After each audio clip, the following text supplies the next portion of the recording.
Vous avez toujours voulu investir dans l'immobilier, mais vous trouvez ça inaccessible? Avec Realty, il est possible de générer des revenus récurrents en quelques clics en investissant dans l'immobilier fractionné aux États-Unis. Vous recevez vos loyers toutes les semaines. Le plus avec Realty, c'est que vous n'avez pas à vous occuper de la gestion d'un bien immobilier. Ce spot vous est présenté en collaboration commerciale avec Realty. Bitcoin, le CPI et les niveaux à surveiller à court terme. Analyse du BTC, du 11 septembre 2024. Bitcoin, comme l'ensemble du marché des actifs risqués, patiente dans l'attente de la publication d'un chiffre d'inflation qui pourrait tout changer. Engagé dans un rebond technique, l'action des prix pourrait sous l'effet d'un bon chiffre d'inflation valider un creux plus haut que le précédent, marquant ainsi le retour en force des bulles. Au contraire, une déception pourrait validation une continuation de la tendance baissière.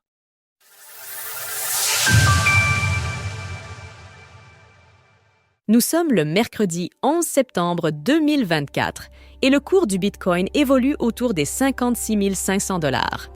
Aujourd'hui sera publié l'un des chiffres les plus attendus de CIS 2 dernières années, l'inflation. La question en suspens après des chiffres très mitigés de l'emploi vendredi dernier réside dans la marge de manœuvre que possède désormais la Fed pour soutenir l'économie. Un bon chiffre d'inflation. Ce jour pourrait indiquer que le combat touche à sa fin et qu'il est possible de baisser agressivement les taux. Au contraire, un CPI en demi-teinte voire décevant ouvrirait la porte au scénario de récession ou de stagflation.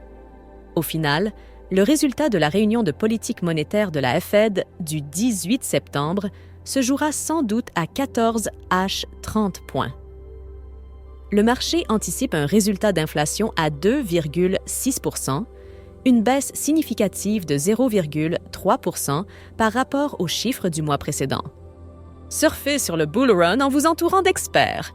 Rejoignez-nous maintenant sur Cryptost Research. ETF Bitcoin, BlackRock se démarque. La semaine dernière, de nombreux observateurs ont mis en avant les sorties de capitaux records des ETF Bitcoin Spot aux États-Unis. En effet, 705 millions de dollars ont quitté en 4 jours les ETF GBTC, FBTC, ARKB et consorts.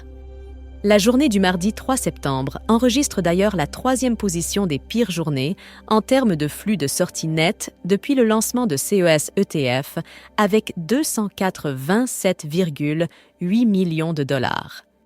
Les 2 journées qui la précèdent sont 19 mars 2024, 326,2 millions de dollars d'outflow avec un prix du Bitcoin qui enregistrait une baisse de 8,39%, 1er mai 2024, 563,7 millions de dollars de sortie avec un prix du BTC qui enregistrait une baisse de 3,89%. Le 3 septembre, le BTC n'enregistrait qu'une baisse de 2,91%, montrant qu'avec le temps, l'impact des ETF spot sur le cours de Bitcoin est plus faible. Nous continuerons toutefois à observer les flux institutionnels, en particulier le comportement de BlackRock.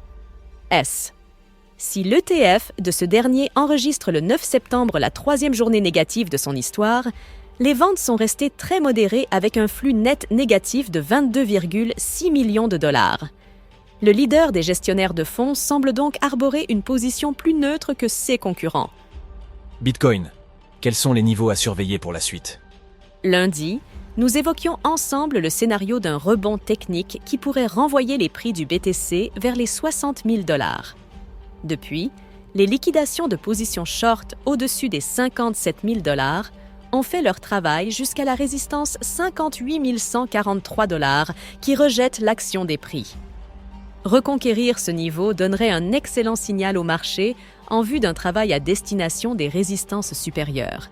58 753 $ pour la moyenne mobile à 20 jours, en confluence avec la Kijun journalière. 60 322 $ pour la moyenne mobile à 50 jours. 61 800 $ pour s'affranchir de la supertran et de la clôture du 8 août. Enfin, la zone des 64 000 à 65 000 $ pour retourner la tendance hebdomadaire à la hausse. Le chemin vers un retournement de tendance est donc semé d'embûches, mais le CPI pourrait être le catalyseur permettant une relance du Bitcoin. Mais il pourrait également devenir le facteur aggravant dans une tendance déjà baissière en hebdomadaire. En outre, les 49 000 $ doivent être préservés pour ne pas provoquer une nouvelle accélération baissière à destination des 42 000 à 44 000 $. 3 autres niveaux sont à surveiller. 55 891 $, niveau qui correspond à la clôture de la bougie hebdomadaire de début juillet, en confluence avec la moyenne mobile à 7 jours. 54 050 et 1 $, niveau de clôture du 5 août en confluence avec la moyenne mobile à 50 semaines. Et le plus important à court terme, les 52 600 $ afin de sauvegarder le plus bas réalisé le 6 septembre pour conserver l'optique d'un plus bas plus élevé que le précédent.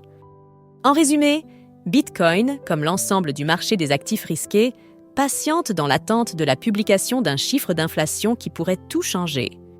Engagé dans un rebond technique depuis les 52 600 $, l'action des prix pourrait, sous l'effet d'un bon chiffre d'inflation, valider un creux plus haut que le précédent, marquant ainsi le retour en force des boules.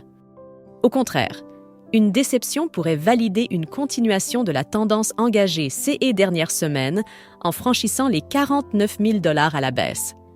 Alors, pensez-vous que le BTC puisse retrouver une tendance haussière? N'hésitez pas à nous donner votre avis dans les commentaires. Passez une belle journée et on se retrouve la semaine prochaine pour une nouvelle analyse du Bitcoin. Sources: TradingView, CoinGlass, Glassnode. Retrouvez toutes les actualités crypto sur le site cryptost.fr.